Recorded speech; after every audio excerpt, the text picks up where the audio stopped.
अस्सलाम वालेकुम वरहमतुल्लाहि वबरकातुहू। डियर होम्योपैथ्स, डियर फ्रेंड्स, उम्मीद है आप बखैरियत होंगे।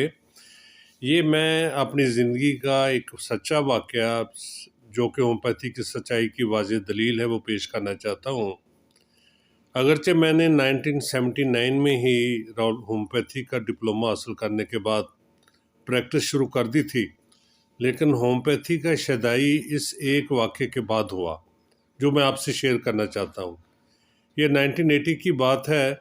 उस वक्त रावलपिंडी चैम्बर ऑफ कॉमर्स, जिसका ऑफिस आदमजी रोड रावलपिंडी में है, उन्होंने फ़ैसला किया है कि होम्योपैथिक फ्री डिस्पेंसरी बनाई जाए और मुझे उन्होंने ऑफ़र की कि मैं एज ए मेडिकल ऑफिसर वहाँ पे खिदमत सर अंजाम दूँ। ये सर्दियों के मौसम की बात है। सुबह 9 बजे अभी डिस्पेंसरी खोलने का वक्त हुआ था और मैं पहुँचा था कि एक मज़दूर दूसरे मज़दूर के बाजू का सहारा लेकर डिस्पेंसरी में दाखिल हुआ। मरीज़ दर्द से करा रहा था और एक हाथ उसने अपनी आंख पर रखा हुआ था। मेरे पूछने पर उसने बताया कि हम दोनों खरात मशीन पर काम कर रहे थे कि मेरे साथी की आंख में लोहे का एक ज़र्रा उड़कर पैबस्त हो गया, जिसकी वजह से आंख में शदीद चुभन और दर्द हो रही है और बावजूद कोशिश के लोहे का ज़र्रा आंख से नहीं निकल रहा। मेरे लिए ये अपनी नोयत का पहला केस था, क्योंकि अभी मुझे प्रैक्टिस शुरू किए हुए 1 साल का अरसा भी पूरा नहीं हुआ था। मैंने ये तो कैंटरप्रेटरी में पढ़ा हुआ था कि अगर कोई भी चीज़ जिस्म में चली जाए तो सलेशिया जिस्म से बाहर निकाल देती है, लेकिन आँख का मुझे अभी इल्म नहीं था। मैंने थोड़ी देर के लिए अपने कैबिन में जाकर कैंटरप्रेटरी देखी, तो इसमें सिर्फ एक ही दवा का जिक्र था कि फॉरेन बॉडी इनटू आई, और वो थी एकोनाइट। मैंने बेयकीनी की हालत में, क्योंकि एकोनाइट तो हमारे ज़हन में ये था कि ये एक्यूट केसेस में काम आती है और ये बड़ी स्टार्ट में हाथ किस्म के तकालीफ में काम आती है।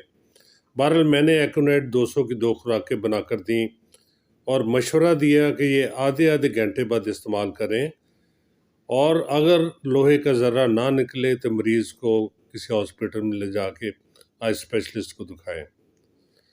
लेकिन मेरी खुशी की इंतहा न रही जब कुछ ही देर के बाद मरीज़ वापस आया तो उसके हाथ में लोहे का ज़र्रा मौजूद था और वो दर्द की तकलीफ से दर्द से निजात पा चुका था।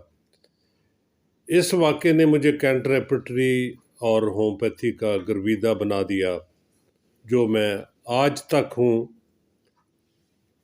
और ये बिल्कुल एक वाज़ेह हकीकत है कि कहा जाता है कि जादू वो जो सर चढ़कर बोले। ये होम्योपैथी की सच्चाई की एक वाज़ेह दलील है कि होम्योपैथी जिस तरह 200 साल पहले इफ़ेक्टिव थी, आज भी है। डियर फ्रेंड्स, अगर अभी तक आपने इस चैनल को होम्योपैथी क्योर को सब्सक्राइब नहीं किया तो इसे सब्सक्राइब करें ताकि आपको इस तरह की मुफीद वीडियो मिलती रहें। बहुत शुक्रिया। अल्लाह हाफ़िज़।